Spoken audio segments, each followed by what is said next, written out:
Hi, and welcome. Thank you for joining me in the Superintendent Check-In, where we bring you information around the reopening of schools. And today we're going to talk about school buses and transportation. My name is Paul Cruz. I'm the proud superintendent of the Austin Independent School District, and I have a special colleague with me. He's pretty famous around here. I'd like for him to introduce himself. Thank you so much, Dr. Cruz. Yes. Hi, I am Chris Hafizizadeh, Executive Director of Transportation and Vehicle Services. Hello, everyone.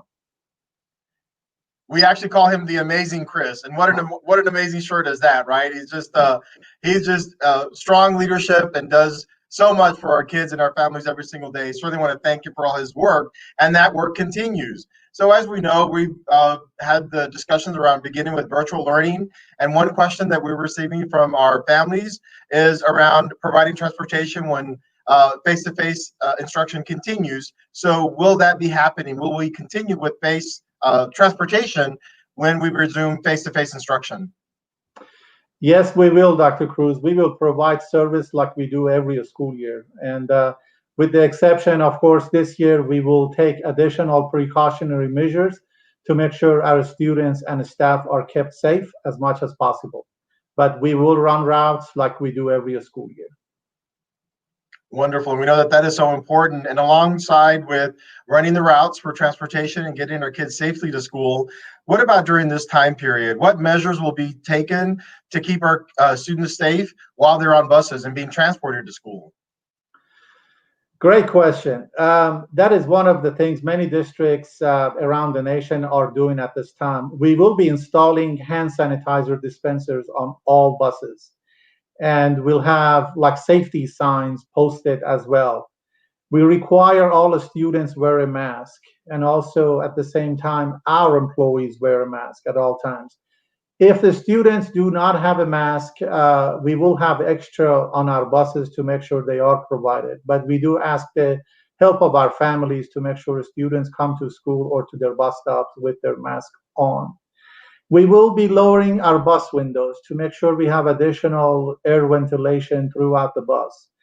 At the end of each trip, we will be cleaning the high touched areas, i.e., the handrails, top of the seats, windows, driver area. At the end of the day, we will do better cleaning, and once a week at least, we will do the disinfection spray on all of our buses. We will do everything possible to make sure we are taking care of our employees and students during these challenging times. I do want to ask our families if by any chance, if the students are sick, please do not send them to school. And also accompany them to and from our bus stops and the school as much as possible, especially during their walk or their biking to school. And that is so important around safety and making sure that we're making those types of connections with our families and with our students. So during this time period, we have not been using our school buses for transporting students, but you came up with a wonderful idea. Can you talk a little bit more about that? Sure. Unfortunately, when we closed our school March 12, of course, that doesn't mean that we end to provide the education for our students. We have worked to make sure we install Wi-Fi on every single school bus we have, 534 of them. And we started placing our Wi-Fi buses throughout town for in the neighborhoods for students and that they may not have access or enough access to internet. We also start providing and help our food service department to deliver food.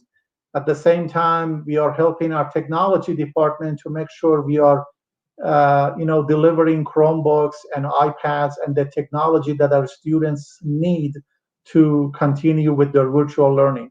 Bottom line is transportation will do everything possible in our power to make sure our students continue their education. Absolutely. I think that's been your motto, and that's why you've been demonstrating such strong leadership in our schools and our community. And so when we do get back to in-person instruction, where can families find out more information about their actual bus routes? Um, yes, thank you for that question. Actually, our transportation website has great information. Routes are being created at this time. The week of August 17, we will email or mail to all eligible bus riders, to their families, the bus information. Even though if the in-person service may start after the approval September 8th, we will still, proceed with our timeline of August 17th to share our route information with our families. Also, on our website, we have a tool called Bus Stop Finder that the families can go on there and check that. For our special needs students, our bus teams will do a visit to their house to share their bus information. Bottom line is you can find many things on our transportation website, including we have a parent app called Where is the Bus app. So our students and families can know the approximate estimated arrival time of their buses live. So one thing I do want to share, Dr. Cruz, it is a challenging times, but I do want to ask all of our families, our students, wear your mask and stay safe. And this is what I'm asking all of our families help out. Thank you. I love that. You got the little school bus thing going on there too. That's wonderful. Cool. I love it. Mr. Hafizadeh, thank you so much for being here on the Superintendent Check-In to share such important information for our students, our staff, and our families. Thank you so much. Thank you. And so to all of our families, thank you for tuning in for the Superintendent Check-In. For more information around transportation that was presented today, please check out our AISD website for more information about reopening of schools, where you're going to get information about class schedules and instruction, and even some samples around virtual learning opportunities. Thank you so much for joining in with the Superintendent Check-In. Thank you.